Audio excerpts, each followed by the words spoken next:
Hi friends, எல்லோரும் எப்படி இருக்கீங்க? டே 24 இன்டர்மீட்டிங் ஃபாஸ்டிங்கில் மார்னிங்லேருந்து என்னென்ன சாப்பிட்டேன்னு பார்க்கலாம் வாங்க.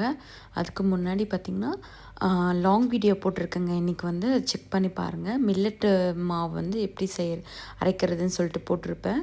இந்த மில்லட் மாவில் பார்த்திங்கன்னா என்னென்ன இருக்குன்னா கம்பு, ராகி, அப்புறம் ப்ரௌன் ரைஸு, அதுக்கப்புறம் நார்மல் இட்லி ரைஸ் சேர்த்து தாங்க அரைச்சிருக்கேன். இதோட ரெசிபி நான் ஃபுல் ரெசிபி கொடுத்துருப்பேன்.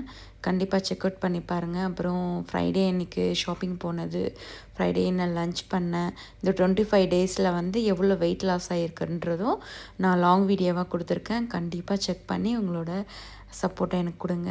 நீங்கள் கொடுக்குற லைக் அண்ட் ஷேரில் என்னோட மோட்டிவேஷன் எனக்கு நிறையா கிடைக்கும். வந்து நீங்கள் மோட்டிவேஷன் பண்ண தான் என்னால் இந்த அளவுக்கு இந்த வெயிட் லாஸ் ஜேர்னியை சூப்பராக கொண்டு போக முடியுது ஃப்ரெண்ட்ஸ். இந்த இட்லி செம்ம சாஃப்டாக இருந்துச்சு. நம்ம டயட்டில் இருக்கும்போது நார்மல் இட்லி சாப்பிட முடியலனா கூட இந்த மாதிரி சாப்பிட்லாம். தோசையும் நான் சேம் மில்லட் மாவில் தான் ஊற்றிருந்தேன்.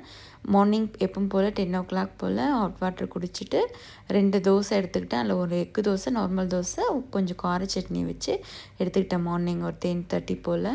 ஆஃப்டர்நூன் லஞ்சுக்கு பார்த்திங்கன்னா 100 கிராம் ரைஸு, சிக்கன் வந்து சூப்பராக பட்டர் சிக்கன் மாதிரி பண்ணியிருந்தேன் ட்ரையாக. வந்து அது கூட கொஞ்சமாக சிக்கன் தொக்கு வச்சு சாப்பிட்டேன். மறக்காமல் 3 to 4 லிட்டர் தண்ணி குடிங்க. முடிஞ்சால் 1/2 hour வாக்கிங் போங்க. இந்த வீடியோ பிடிச்சது லைக் பண்ணுங்கள்.